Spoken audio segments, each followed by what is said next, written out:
I'm involved in the CDL program here, CDL training. A new beginning to be able to start my own business. I had worked prior to doing the CDL training, driving for a waste management company. A friend of mine called me. He said, "Sam, I know what we can do. We could get into the car hauling business, but we gotta get our Class A license." That was it. This is the calling. You gotta go to the school and take advantage of the program that was being offered. It was hard, but we had instructors that didn't want to see you fail, that wants to help, that wants to push you. They had the hands-on actual experience. And today I'm sitting here, a successful CDL holder. Now success looks brighter. If you feel inside comfortable enough to say, this is what I want, this is where I want to be, this is what I want to do, go for it. Today's energy in all large buildings are controlled through an energy management system. In this program, learning microprocessing and electronics is very valuable. These skills are a global skill. To be able to make a building function, just a phenomenal feeling. I'm faculty and I teach HVAC, furnace, hydronics, refrigeration. There's just some phenomenal people here. Coming to this college, no one ever turned me down to help promote me in my career and promote young people in our community as well as women. I would implore anyone from the community to take advantage of this educational opportunity. It's still affordable and provides a great lifestyle. You grow a confidence and you grow it from being educated.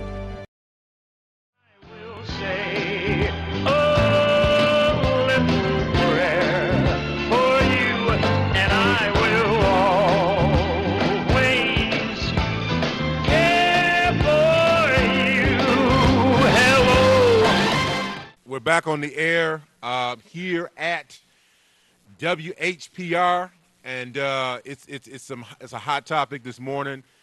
Several things that are going on. First of all, Greater Grace Temple next Thursday and Friday, the 1st and the 2nd, is hosting its annual College Fair and Career Expo.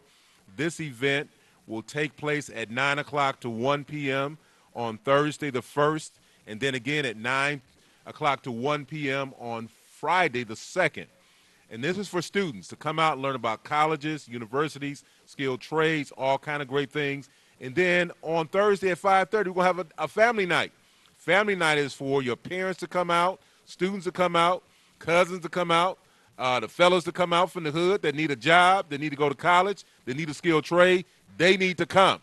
Mama or daddy need a job. They need to come. Student going to college, they need to come. This is so important, you all. This is put on by the Guidance and Education Ministry at Greater Grace Temple. Bishop Charles H. Ellis III is the pastor. This used to be the Black College Fair that was held at Cobo for years, the Black College Fair, the Maxwell House Black College Fair, the Kraft Foods Black College Fair. It moved to Greater Grace Temple in 2006 in the evening portion. By 2010, the entire event was at Greater Grace Temple. And now it is expanded because the skilled trades. I said in the first hour, I was at a meeting, somebody told me the new bridge is $1 billion project, the Gordie Howe International Bridge. I was driving down 4th Street one day, y'all. They didn't clear the land. They about to build this thing. They said if we don't get enough Detroiters, we going out of state. He also told me that the Hudson's new skyscraper that's going to be the big tallest skyscraper outside of Chicago, I believe, is going to be a $1 billion project. The new Monroe Block is a $1 billion project. But we got to train folks to build these things. I was at another meeting a few years ago, and they said, the person told me that if we don't get enough people, we pay the fine. If you don't get that 51% Detroiters, he said we pay the fine. And he said, Tyrone, if they're working on Little Caesars Arena, he said the thing is, if you have 51%, you wouldn't want to sit in the arena. What he was trying to say is they're not trained to do it. Yes, they can say we want 51%, we got 51% Detroiters, but the thing is they're not trained to build it. So the thing is, let's get people trained. I can't stop at that to say, okay, you know what, we don't have 51%, so we just not worry about Detroiters, just pay your fine. No, let's train folks. I drive down East 7 Mile, West 7 Mile, Linwood, Shane, Mac. I see folks 2:30, 3 o'clock in the afternoon hanging out. I was on my way to Pershing High School one day on East 7 Mile. The fellas just out there 2:30, 3 o'clock hanging. Train the folks. Help them to get something that's going to help, as Bishop Charles H. Ellis III calls, their future, their destiny. So let's make it happen, you all. Come out to Greater Grace Temple. You say, I ain't got a child, I'm retired, so bring your neighbor. Tell your friend about it. Call me personally at 313-421-6028. I will send you the flyer. I will send you the information. It's just that critical. Call my personal cell phone, 313-421-6028. Again, that's next Thursday and Friday. Then after you do that on Thursday and Friday, your election connection came in the mail. It told you where to vote, it told you got a sample ballot in here. It has all kind of great information in here about the candidates. It's put out by the illustrious, dynamic, lovely Janice Marie Winfrey, wife of Tyrone Winfrey. She is basically trying to help people know about the elections process. Also, you can vote at Wayne County Community College Northwest Campus, 8200 West Outer Drive, Wayne County Community College Eastern Campus, 5901 Connor, or you can vote at the Rosa Parks Transit Center, 1310 Cass Avenue, on a daily basis from 9 to 4. Or you can go down to the Elections, Department of Elections at 2978 West Grand Boulevard. You can vote there as well. Please go out and vote. Whether you like who's voting or like who's running or whatever, write your own name in. If you don't like the candidate, write your name. You can do a write-in. That's where our nation is. You can even write your name in if you want to. Man, you can do all kind of stuff so far as voting. Then also on November the 10th, on Saturday, the Men Who Dare, these folks, the Men Who Dare, they have been around for 59 years, mentoring young people, helping them with scholarships and so forth, and they're having their 59th annual Black and Scholarship Black and White Ball. It does cost you something to go. Call me, I'll tell you more about that. But that money is to raise scholarships to help folks go to college. All this stuff going on, y'all. Call in, 313-868-4336, 313-868-0342, 313-868-0351. We just got a few more minutes and we have to run. Call in. Let us know what your opinions are. We had some varied opinions in that first hour. Some folks said we shouldn't vote. Ain't nobody, in the way I interpret it, maybe I'm wrong, but that people are corrupt and some people are corrupt and they ain't doing anything. So why vote? And then we had better politicians or elected officials in the past, all that, And then also callers called in and say, wait a minute, look what happened in South Africa. Look what happened in the 60s, y'all. Look what happened with Reverend Dr. Martin Luther King and people like Fannie Lou Hamer. And you go on and on. The people we stand on the shoulders of, and we talk about, I ain't going to vote. Well, if we didn't vote and we didn't have elected officials, I don't know what we would have. Maybe I just didn't get the memo, but I just feel that it's a great society. And yes, we got challenges, but you know what? Read in the Word of God, there was some challenges back even in the Old Testament with nations and so forth. But the thing is, God prevailed. Got a caller calling in. You're on the air with Tyrone Winfrey. Hello, Detroit. Hi, Tyrone. Hello. This is Tony Wilson. How you doing? How you doing, Miss Wilson? I'm doing just fine. I was calling in because I've only been listening for a few minutes, and I just wanted to talk about what I heard. The reasons why people don't vote are not either or, but both and. Okay, so having said this, elections have consequences. Right. Okay? Okay. The question then becomes, how high is the price? Okay? Now, I've listened to black people talk about black people. Okay? Because black people are the only group, okay, we're not white. Okay, I get white people don't vote to their capacity. Okay. I get Latinos don't vote to their capacity, Asians, and so on and so forth. Okay, but because black people are the only group whose very existence is legislation. Woo. And by that, I mean the 13th Amendment abolished slavery. The 14th Amendment gave us equal protection of the law. And the 15th Amendment gave men the right to vote. And the 19th Amendment gave me the right to vote as a woman. Oh, my God. Black people cannot find reasons not to vote. We don't have that choice. We don't have that option. Okay? So people need to find reasons to vote. And if for no other reason, self-interest. Right. Okay? Uh-huh. Elections have consequences. Mm-hmm. Everybody is stating that this election is an election of a lifetime. So I suggest people, for whatever feelings they're in, to find a reason to vote. Okay? So you know what, you appreciate that, and what are your thoughts about, somebody talked about earlier, the first caller, about President Obama coming, he shouldn't have came yesterday and all that. What are your thoughts about those kind of things? What are you thinking? Okay, here's the thing. Okay, President Barack Obama is an adult.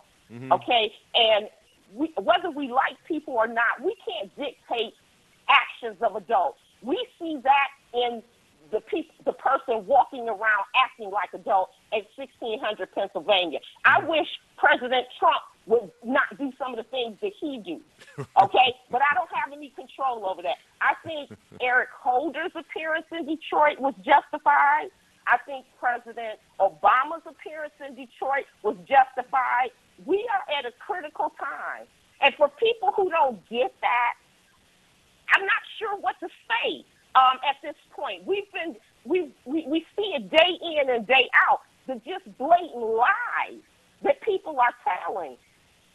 This week we've had someone to try to attempt to kill people, a vice president, people representing us in Congress, 2 presidents, a secretary of state, 2 first ladies. I don't know how critical that is. I mean, what else do we need? I know. We are in a very different time. Period. So Ms. Wilson, you know what? I appreciate you, and I'm just gonna let people know you make it happen. And I know we got some other callers, and we're going to another break. But I appreciate you saying that, about voting, about the amendments, because I was just looking at the Constitution recently and the amendments. This stuff is powerful. When we talk about not voting, all that, we need to read these documents, that what people, what this stuff stands for. And I appreciate what you're saying. Let make one final comment. We got to go to some other callers, and we're up against the break as well. Yes, let me say this about education. I will never forget this person as long as I live, and he is, like myself, a Northwestern alumni. I remember Fred Durhall coming to Northwestern, educating the young people in our classrooms about the importance of voting, being a part of the political process, and it was through his example that I've continued to do those things. We have to lead by example. All right. Period. And you lead by example. You can't talk about people not voting if you're not talking to people about the importance of voting. Ms. Wilson, you making it happen. I'm going to take some other callers. When you ever run for office, you let me know. I'm going to be part of your team. All righty. Thank you. All right. Thank you. Good morning. Good morning. And we got some other callers. But also, somebody sent me something. Another event that's going on today, Living Brave Through Breast Cancer presents the 2nd annual Early Direction Awareness event. That's today from 12 p.m. to 5 p.m. This is about early detection, y'all. It's at the Life Church, which is at 4330 West Davison, 48238. Again, that's at the Life Church. Please go out. I see the lineup of speakers. We're talking about education. We're talking about your health. We're talking about early detection. Go out, get the information. Thank you, Ms. Randall, for sending this to us. Living Brave Through Breast Cancer. They're presenting the 2nd annual Early Detection Awareness event. So go out, 12 to 5. You got time. It ain't 12 o'clock yet. It's only 9:18. Get dressed, get up, go out. Life Church, 4330 West Davison. That's in Detroit. We got another caller calling in. You're on the air with Tyrone Winfrey. Hello, Detroit. Well, hello, Detroit, and happy Saturday. Happy Saturday. I agree with Ms. Wilson, who just spoke with you. Mm-hmm. Sometimes I think that when people call in saying they're not going to vote, they may be working for the opposition. Whoa, whoa, But okay. you know, the most important asset we have is our children. Yes, ma'am.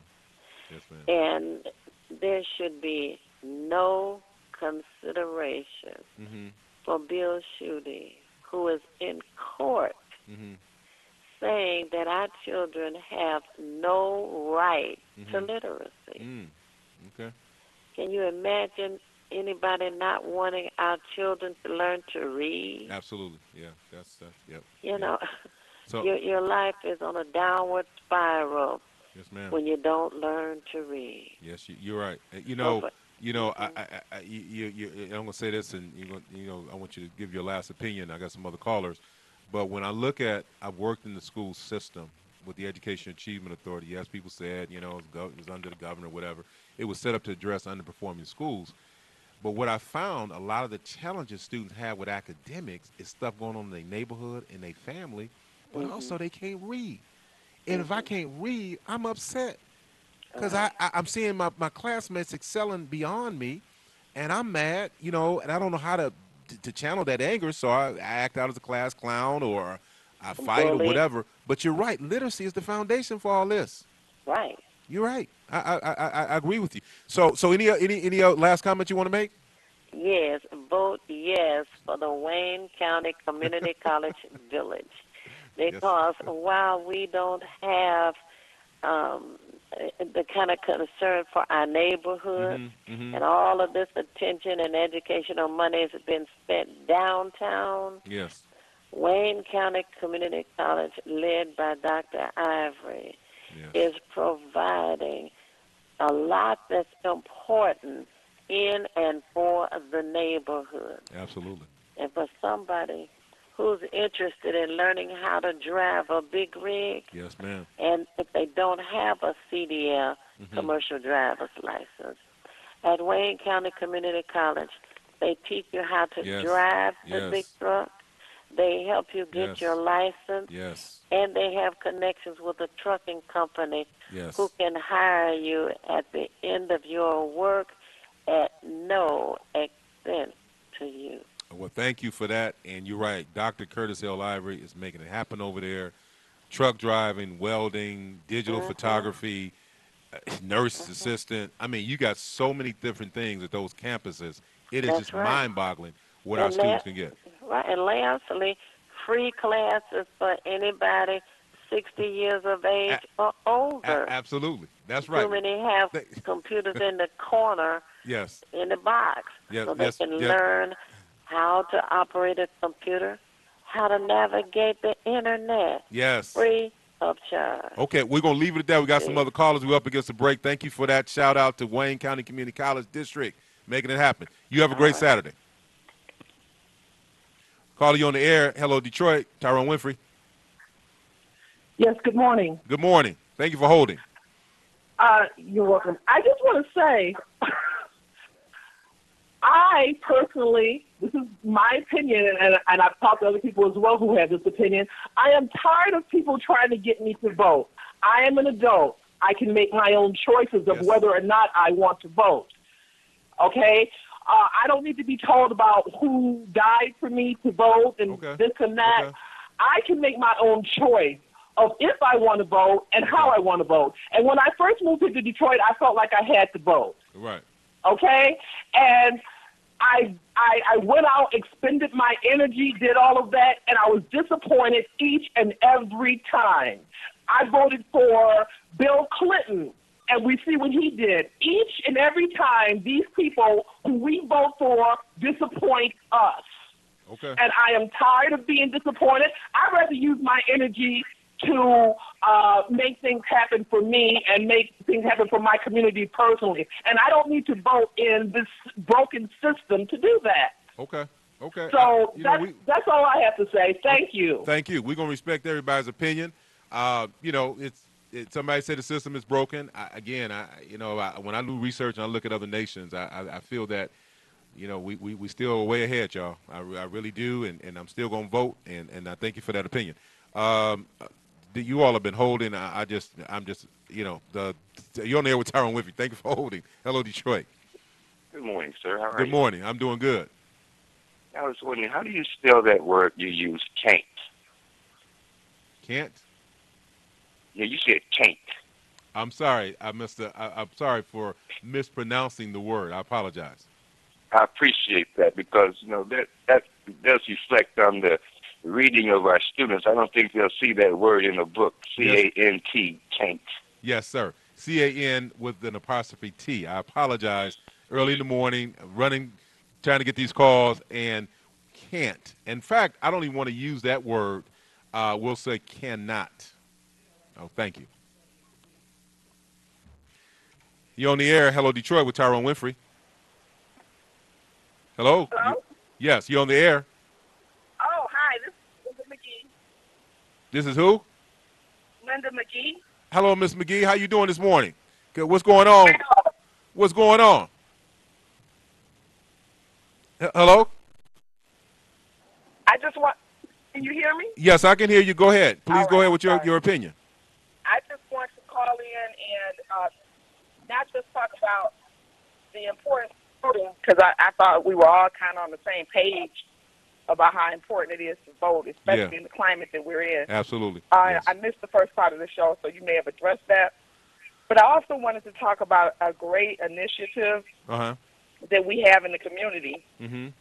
As you may know, but the listeners may not, I direct an organization called Michigan Children's Law Center. Wow. And we represent children who are in foster care in Wayne County. Wow. And one of the things that we're doing is trying to help the children who are aging out of the system. Okay. Okay. And for people who are not aware of what that means, in foster care, you can only be a foster child until you're 18, 19, 20, 21 at the latest. Wow. And then you are cut off. And in most situations, judges will ask an 18-year-old if they want to be a part of the foster care system, and most 18-year-olds do not understand the benefits that they're receiving. Okay. So we are now asking the community to support these children who are aging out into foster care by providing them with resources, jobs, and different opportunities so that they will be able to sustain themselves without support from the state. So is and there, I know you have a lot of callers, so I don't want to take up too much is there time, some but way? I do want to let you know that. Is there a phone number, a website, or something we can find out more about that information? Yes. Go ahead, Ms. Our McGee. phone number at Michigan Children's Law Center is 313 833 6515. And anyone who wants to assist these young people can ask for Attorney Linda McGee or Attorney Eleanor Robier. Okay. Okay, can you repeat that and number I one more? appreciate the time. Please, Ms. McGee, Attorney McGee, excuse me, repeat that number one more time. 313 833 6515. Okay, and I'm trying to watch my diction here this morning because I was corrected earlier.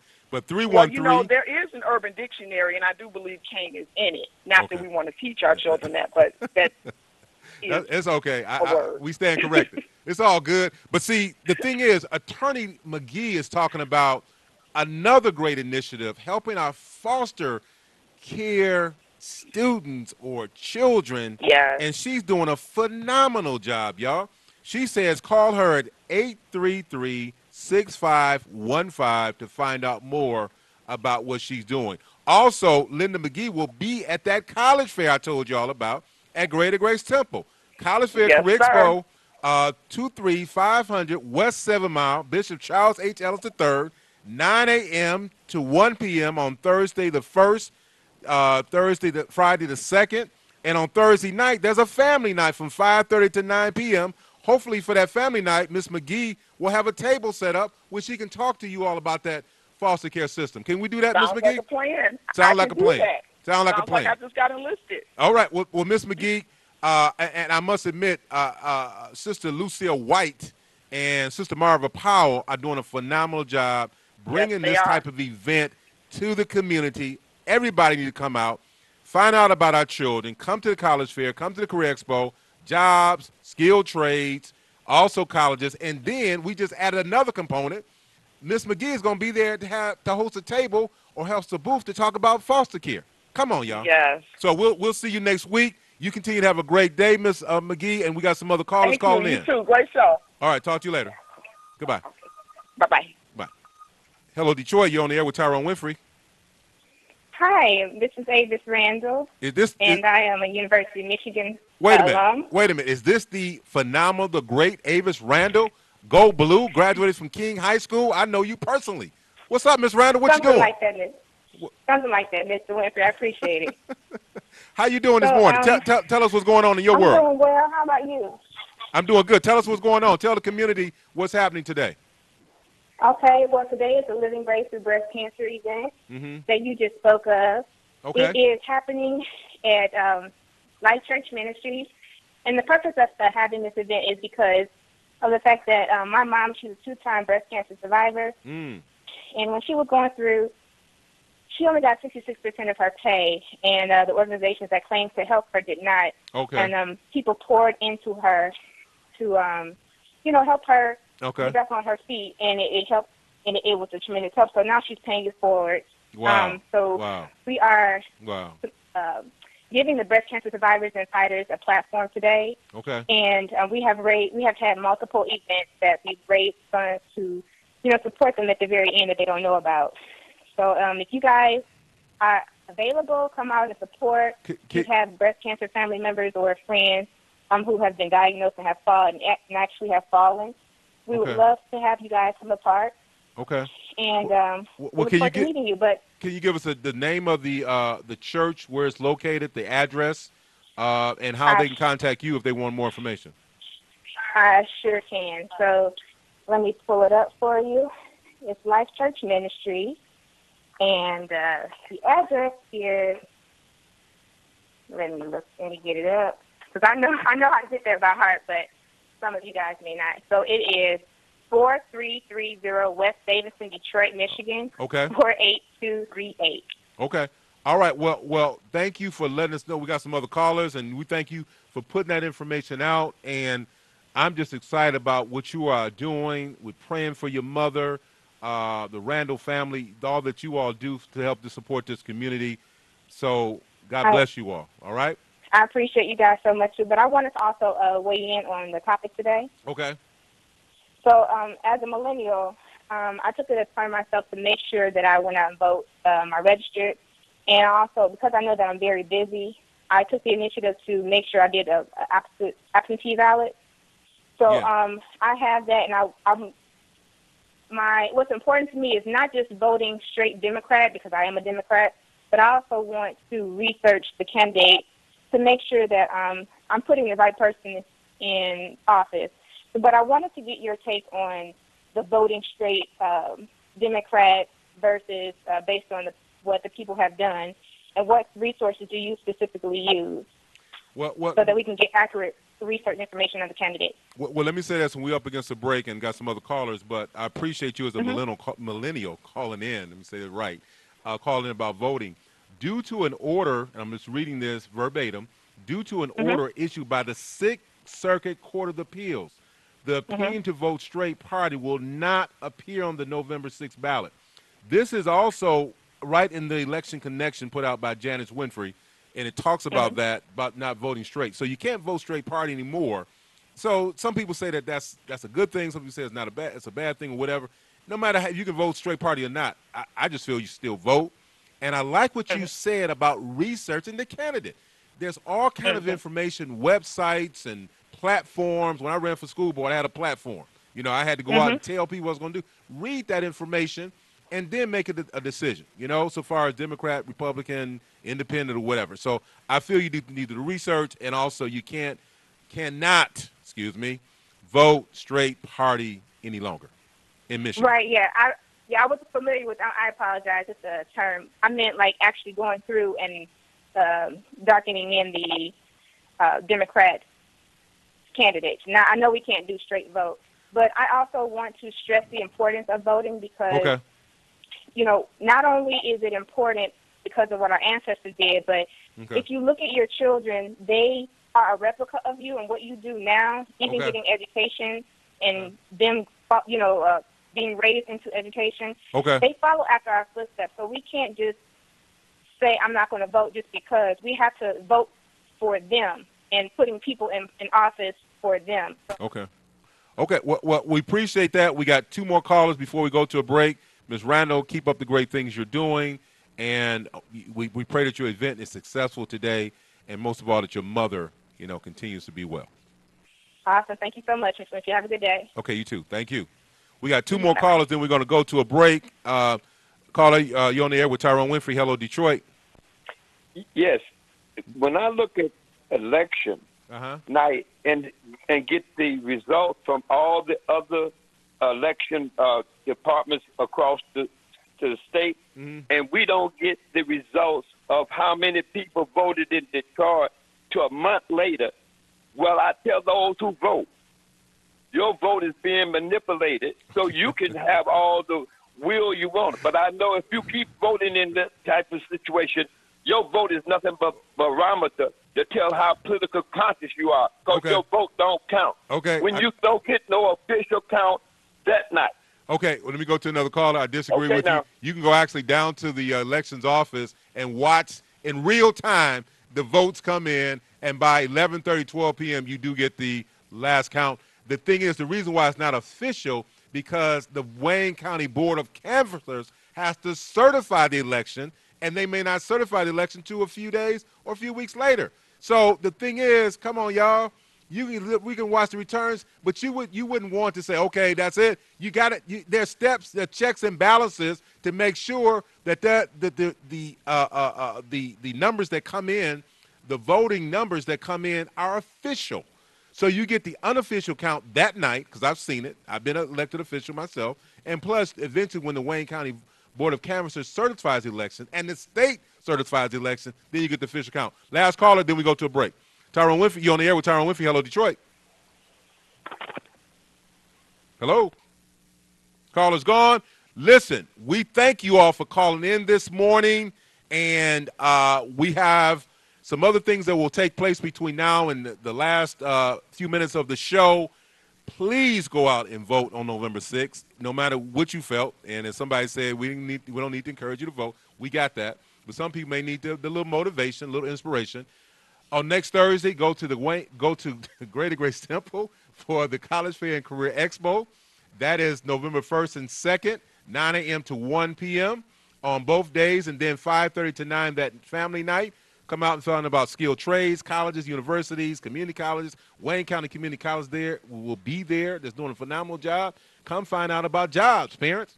Also, then on November the 6th, please go out and vote. If you didn't get your elections connection, call me at 313-421-6028. We'll make sure you get it. Vote at the elections office, 2978 West Grand Boulevard, Wayne County Community College Northwest Campus, 58200 West Outer Drive, Wayne County Community College Eastern Campus, 5901 Connor, or you can vote at the Rosa Parks Transit Center, 1310 Cass Avenue, 9 to 4 daily, leading up to the election on Monday through Friday. And then on November the 10th, after you voted and so forth, come to the Men Who Dare Incorporated 59th Annual Scholarship Black and White Ball. That starts at 6 o'clock at Motor City. These folks at Men Who Dare are doing a phenomenal job getting scholarships in the hands of our students. They're raising money for that. Come out, go to the breast cancer awareness event today that Ms. Randall talked about. So much going on. We look forward to coming back another time. Thank you. Hello, Detroit. And we're going to wrap up for right now and have a great Saturday. We're going to do a tour of Detroit today. So we're running to do that tour to make sure you see the city that is changing and making it happen. So thank you, and hello, Detroit. I will say a little prayer for you, and I will always care for you. Hello, Detroit. Going to school? This is not a crisis? Yes, we had a press conference when it came down to the water. Oh, man, it's just, my sister and brother, let me tell you something, man. It almost like you want to go and be a Native American or something. I mean, somehow, some kind of way, we can't, we get our priorities all messed up and allow people just to just mess with us and mess over us. You know, everything that's going on in this country, it's not about us. It's not about us. It's not about us, and I basically I reject it, and I refuse to be part of it. I'm telling you, my sisters and brothers, this mess that's going on in this country is not about us, and we continue to help somebody else with their civil rights, and we don't even have our own yet. You're still helping somebody else with their education, and we don't have our own. You're trying to help somebody else with their food stamps and insurance and all that, and we don't have our own. It's not about being against anybody. It's about being for us.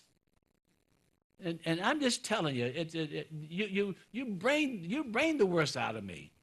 You bring the worst out of me by our inaction, by our inaction of how we basically allow other people to treat us and how we're treating each other. You gonna tell me, my sister and brother, this is not a crisis where children, 60% of our kids are not going to school and 30% of them don't have an address? And you're gonna tell me this is not a crisis, that we ought not to be sitting down and seeing what's going on and demanding that indeed that we fix the problem? Yes, we'll fix the water problem because it's a mechanical thing. Yes, we'll do that. You know, I know I got to go to the break, man. Don't bother me. But I'm just telling you. I'll come take the phone. They're telling me to wrap it up, like I'm a plane coming in for landing or something. I'll be right back. I will say a little prayer for you, and I will always care for you. Hello, Detroit. You're watching WHPS, Highland Park, Detroit.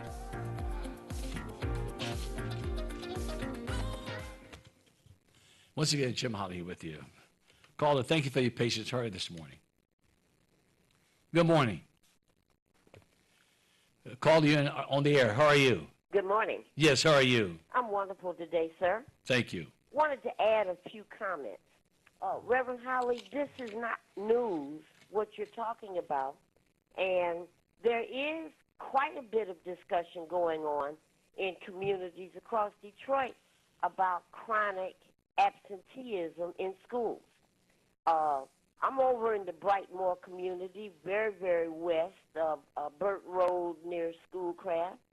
And in the Brightmoor community for the last 2 or 3 years, there have been major community meetings with mothers and fathers, teachers, school districts, churches, and students to talk about what to do about kids that can't get back and forth to school. Right on this station, WC3, Dr. Ivory starts off his comment by identifying what part of the problems are.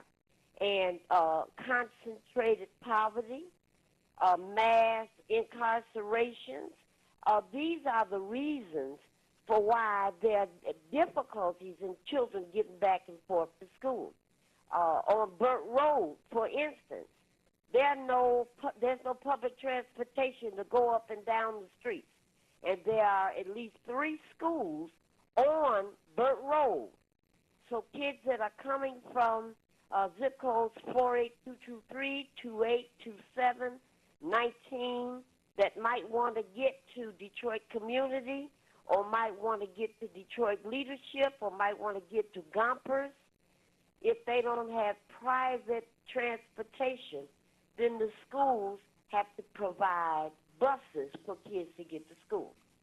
So when you quote those figures of 60%, what the report actually is identifying is that in any given day, some percentage of the students are not able to get to the building. Let me ask you this. Let me ask you this. And yes, please. Say good morning. No, thank you. Just stay there. Stay there. You there? Yes, I'm here, dear.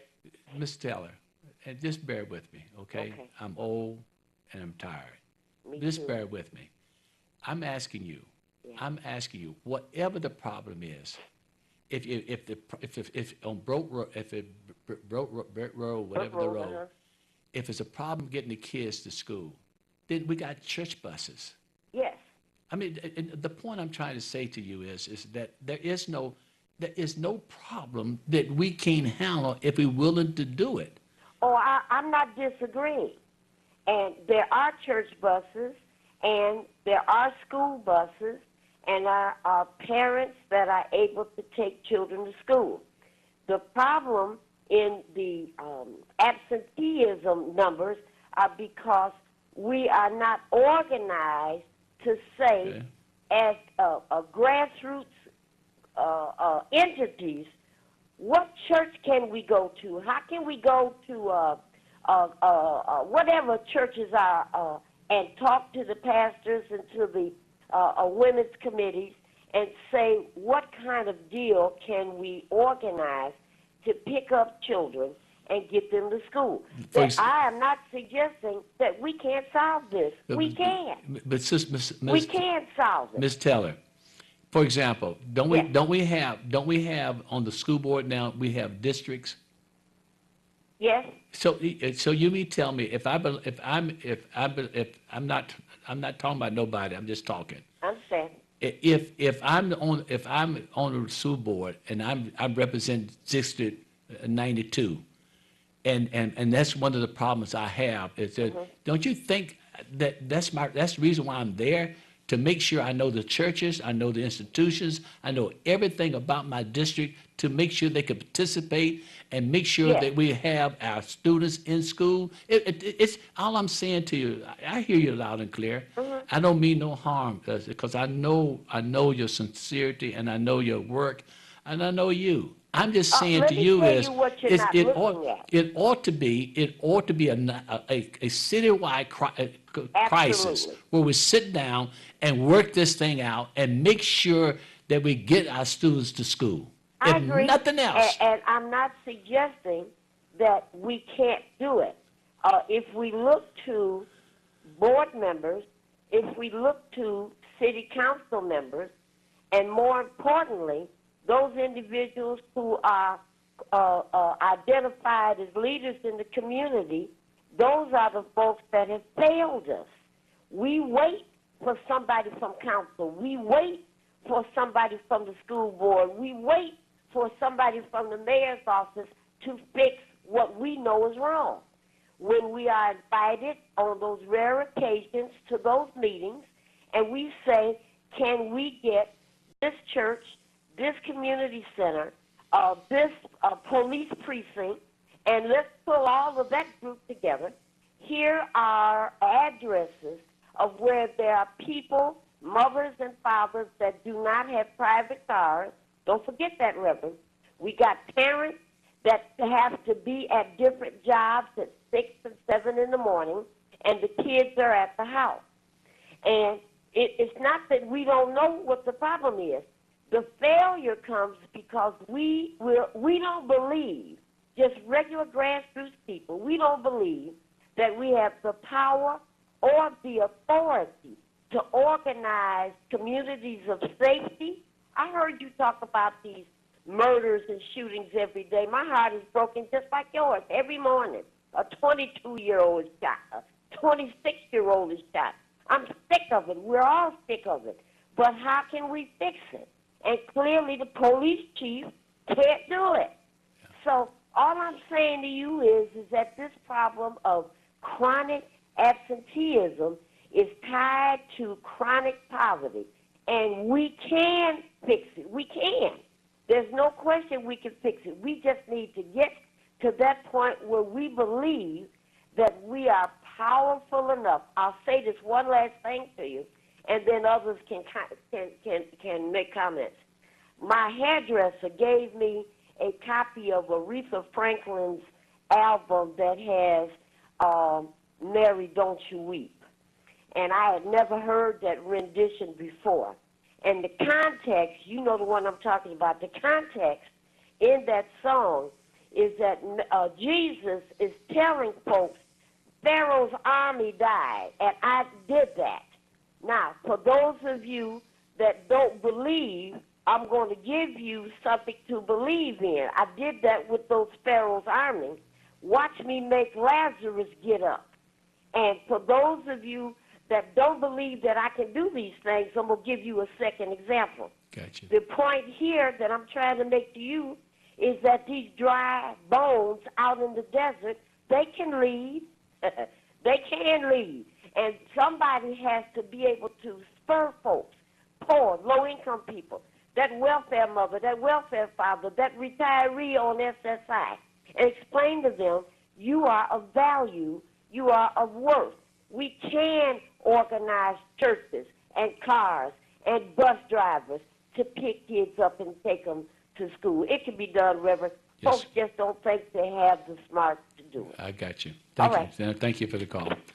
And I appreciate your patience with me, Mrs. Taylor. I appreciate it very much.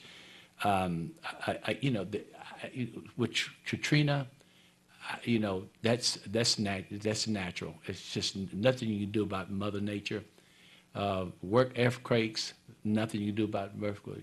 That's just natural. But there are things that man made, that man makes them, man can unmake them, and man that unmade them, they can make them. This thing can be fixed. And what's the point of having church? We got 3,500 churches in the community, and I'm telling you, I'm one of them.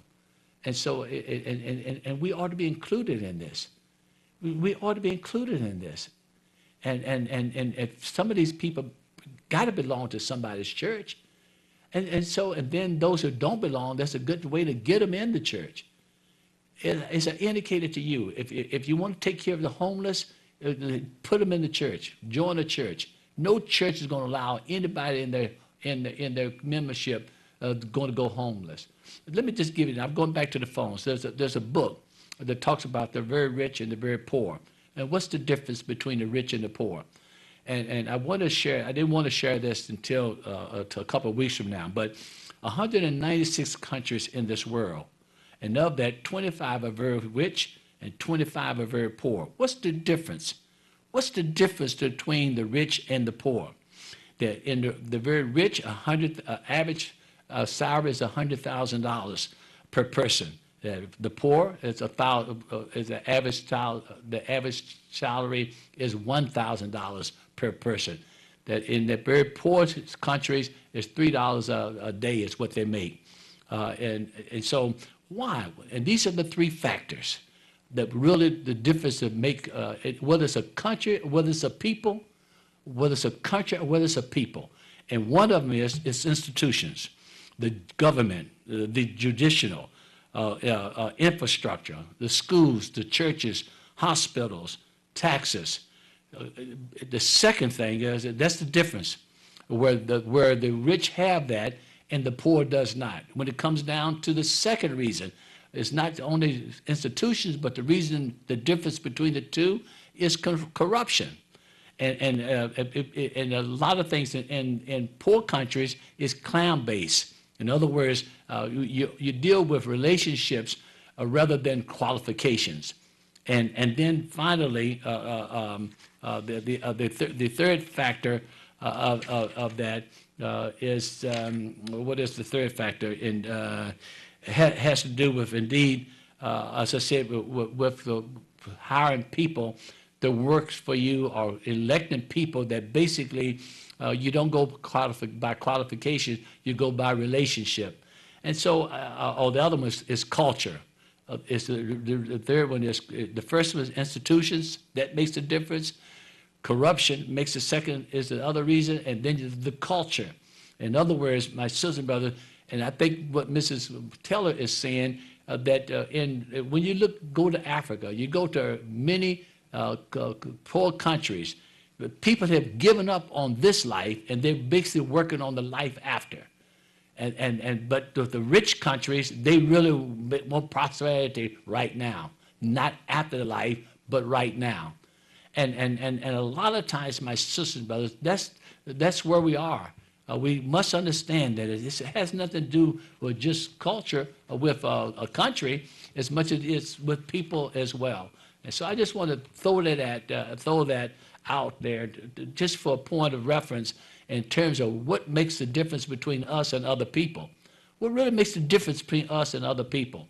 And there's nowhere in the world, my sister, I don't care what you say, that maybe we've been talking about it. Maybe others have been talking about it. But I'm telling you that 2 days ago, I had a conversation, and the conversation came up. And it came up basically as a second agenda, not a third agenda. The other agenda was about water. And then, of course, the other about code of conduct in the school, that you don't want to put kids out who are disrupting the school. And so then they brought up the whole thing about truancy, about the people, the children not going to school. And to me, we ought to reverse those kind of priorities because, again, the kids got to go to school. And we got to make sure that we do everything that's possible with the church, with civic affairs, the church, the community, all the resources that we have at our disposal will make sure that we can get our students to school. And so if the bus system don't run on that particular road, then we put our buses out there. Our buses are usually mainly for Sundays. And so Monday through Friday, we can use the church buses, the church vans. Come on, good people. I will say a little prayer for you, and I will always care for you. Hello, hello, Detroit.